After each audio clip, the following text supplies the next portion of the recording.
So I want to talk a bit about how to work with triggers because you're going to inevitably notice the more that you kind of open up and do this work is that you're going to be triggered sometimes. And at first it may seem like it's just so random. Like, I don't know why I'm feeling this way. But the more that you start to notice that there's almost always going to be some reason why you're feeling what you're feeling. And it could be the tiniest little thing. It could be just the tone of somebody's voice, the way they look at you. It's almost always other people, right? Because if you're alone, you're probably not going to be triggered. So it's always other people that will cause this emotional reaction, and now you're kind of stuck in it, right? Because that's what I mean by triggered is like you're kind of like stuck in this pattern now. It's triggered, survival pattern, and how do you get out of it? It could take a while, right, to get out of it. So being able to kind of notice when you're triggered is important, and then work with it, right? Because the thing is, we can't avoid triggers. If you have a lot of trauma, of course, you have to do your best, work through it. Maybe you have to avoid certain situations, people, while you're doing the work. That's okay. But in general, we can't avoid being triggered, right? Because it's going to happen one way or another, and it's part of this process. It's almost like the patterns within us want to be resolved, and that's why you're being triggered. But we look at it like it's a bad thing, well, because it's uncomfortable, right? You suffer, and of course, no one wants to suffer. It's okay. So just being aware that like it's part of the path to be triggered, especially in relationships. And it's something that we don't really talk about in our culture. We look at it like, well, you have to find someone that you have a really good connection with, you're compatible, and you shouldn't really have arguments. You shouldn't really be fighting. And if you're fighting, there's something wrong. If something bothers you about that person, if you're triggered, that's a bad thing, right? At least that's how we look at it. But the truth is, relationships are exactly where these patterns come up. And if you're being triggered by a person, most likely it's because you're close to them, you're open to them, right? Like, it's not going to be the random person on the street that will trigger you deeply. It's going to be your closest partner, your parents, your siblings, or best friends. So just kind of noticing that, like, we can use relationship to work through triggers, to work through patterns, and not looking at it like it's a failure of some sort, that you're doing something wrong if you are feeling emotional or triggered, right, in a relationship.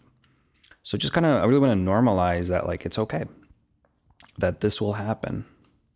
It will happen, especially with your closest. If you have a partner, you're going to probably them or your parents. So what we can do, though, is we can work with those situations. We can work with those patterns. And first of all, recognizing that you are triggered. Because how do you know that you're triggered? You'll notice your behavior probably changes. Instead of being in a good mood and all like cheerful, now you just want to go to your room and not talk to anybody, right? So basically, you'll notice that your behavior changes, right? But really, fundamentally, what happens is that you're going to feel something emotionally. So basically, what we want to do is we want to start to notice that, okay, I think I'm triggered right now, right? How can I know this? Well, your behavior is different. Your mood is different. Notice how your body's feeling. Are you feeling light, relaxed? Most likely not, right? There's a sense of tightness, right? So that's how you know you're triggered. Like, really simple is there's tightness somewhere. Your mood is different. You don't feel as good. You don't really want to do what you previously wanted to do. Maybe you wanted to be social and now you're like, I don't want to talk to anybody anymore. Or maybe you're feeling fine and now all of a sudden you're anxious and you really need to talk to your partner for support, right? So everyone has different patterns, but probably you're going to get anxious or avoidant somehow. Like, most of us have these patterns since childhood. So noticing that you're triggered is really the most important step, because if we're not aware of what's going on, we're being unconsciously driven by that pattern, right? So it's basically like a survival pattern's triggered. You're in that pattern because that's how it protects you, right? It's almost like hijacks your system. Like now you're in it. You're in it. You're not aware, oh, I'm being triggered, right? Like I'm triggered by a fear response that's trying to help me. You're not aware of that. Because if you were, it would start to dissolve, right? So it's like this on purpose, in essence. It's like we go unconscious for survival reasons on purpose, I guess, really, because that's how it works. That's how it protects you. But the problem, though, is that these survival patterns really are not necessary anymore. Maybe they were when you were really young, but nowadays, it might just be causing problems in your relationship and really preventing you from being authentic and acting in the way that you want to act. So basically becoming aware that you're triggered, right? Noticing it, and then starting to notice, okay, there's some emotion here.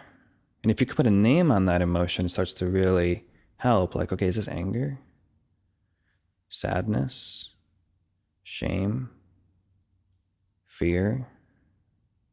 Guilt, even? But probably it's like sense of fear, shame. I mean, it could be any of those, honestly, but most likely like a lot of times anger, sadness, fear, shame. And putting a word to it, your body kind of responds like, oh yeah, I think that's what this is. I'm just angry, right? Oh, I'm just angry. And then connecting with the resistance, like, do I want to be? Is this what I want? No. I don't want to be, right? And it starts to release the pattern. Now, you could also, if you're triggered, see if you can connect to a sense of deficiency where you notice the tightness in the body, and then it's like, okay, what does this mean about me? And it's probably some sense of like, well, maybe I'm not good enough, or no one likes me, or, oftentimes when we're triggered, it's a pattern like that. And just kind of making that connection, you can start to name these patterns because they kind of have these names. They repeat, right? It could be not good enough. It could be failure. It could be defective. It could be unworthy. I mean, there's many different names. And just kind of being able to kind of name the pattern, like, oh yeah, I do feel kind of like I'm a failure right now, but I don't want to be. Oh, that's the resistance, right? So there's a sense of deficiency, failure, and then I don't want to be a failure.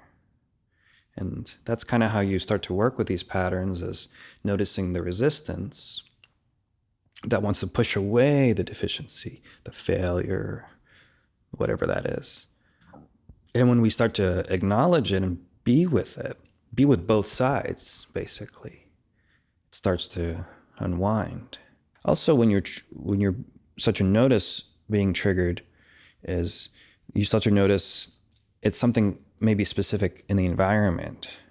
Like maybe it's usually emotional. So like, for example, if your partner is angry, that could trigger you. Just something very simple like that. So start to think like when you are triggered, and especially after you kind of release it a little bit, then you start to maybe notice the connection of like, well, okay, what was going on maybe that triggered this? Maybe your partner was angry with you or dismissive or didn't say the right thing. Basically, there's some expectation, right, that wasn't met. Maybe it was an unmet need. And just kind of putting a name to it, like, yeah, it did feel like I felt kind of unsupported maybe. I wanted to be supported, but I wasn't. Yeah. So basically starting to notice the situation that's triggering you, and that leads to that deficiency.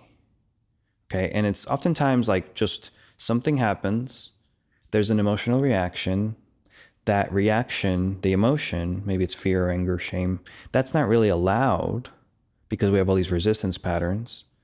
And then we kind of get really stuck because we're really triggered because there's an emotion that wants to come up. Maybe it's just sadness or fear. But if that emotion was not allowed to be expressed when you're young, then you're going to be really stuck because you're not going to be able to express it. So then we go inward and we kind of dissociate. And just starting to kind of untangle these patterns and just look at them clearly and curiously, like, what's going on there? Is there an emotion that maybe I wanted to express, but I couldn't?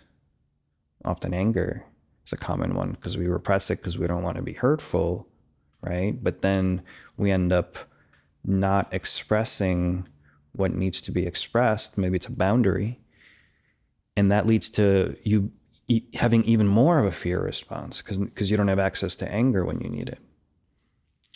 So basically working with triggers in this way can be really helpful.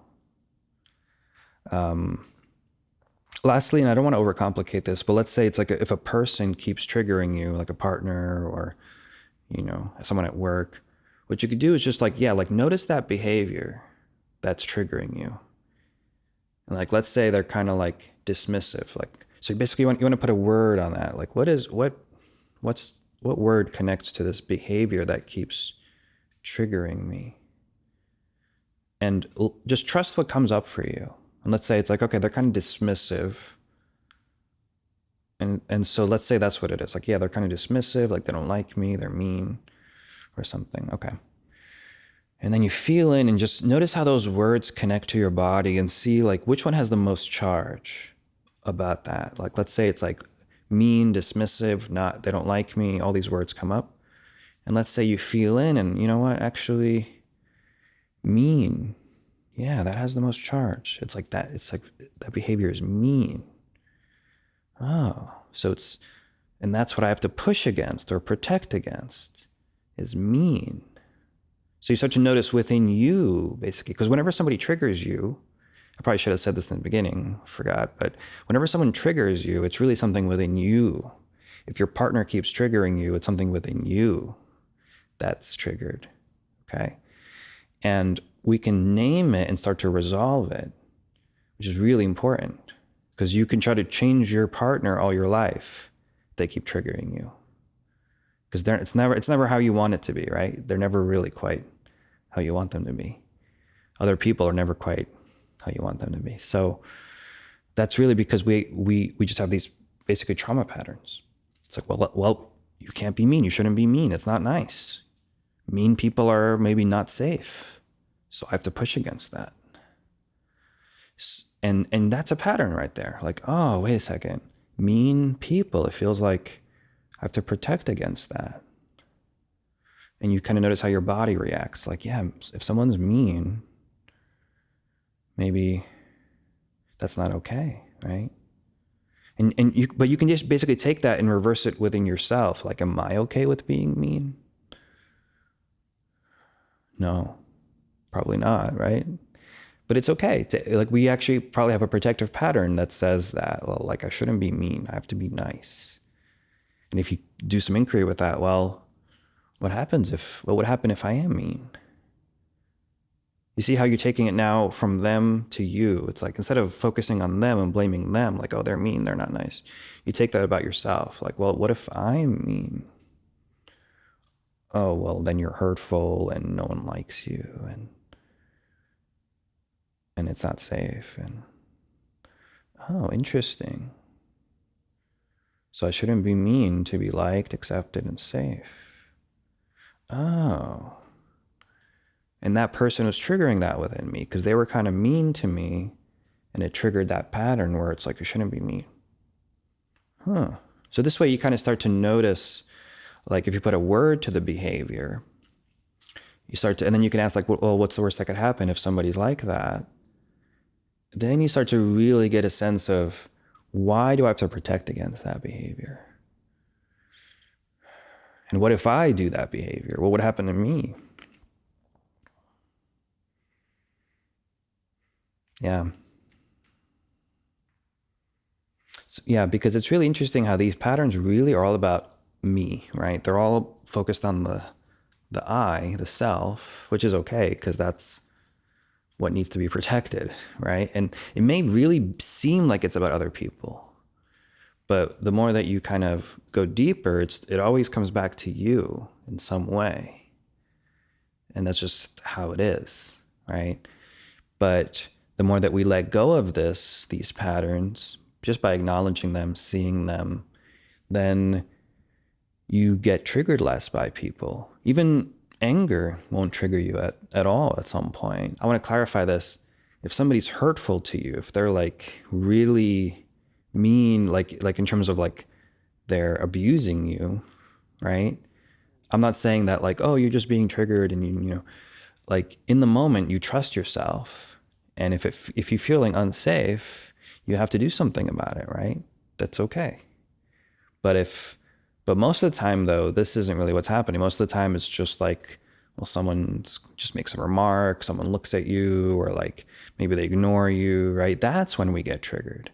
So I'm not talking about like abuse here, okay? I'm talking about like if your boss really pisses you off for days, or your partner, and you can't let that go, you're triggered. Okay, there's something within you that needs to be looked at. Like, what does that mean about me, that behavior? I'm hoping that I didn't overcomplicate this, because it's so easy for our minds to just turn this into something complicated when it's really just noticing when you're triggered, like you're really tight, you're having an emotional reaction, and just taking responsibility for that and looking within to what's going on here. And that sense of looking within and resolving, supporting yourself, basically resolving the pattern and supporting yourself, that's how you start to really feel more and more autonomous. That's where you start to really trust yourself to move through life. That and like no matter what happens, no matter what, you'll be able to support yourself. So, and you'll be able to support others too, because the less triggered you are, the less open you are to others, the more present you are with them. And the more you really see them clearly, because most of the time we're not really seeing the person in front of us, we're seeing a projection because we're protecting against something from the past, right? So, yeah. So hopefully all this makes sense and is helpful.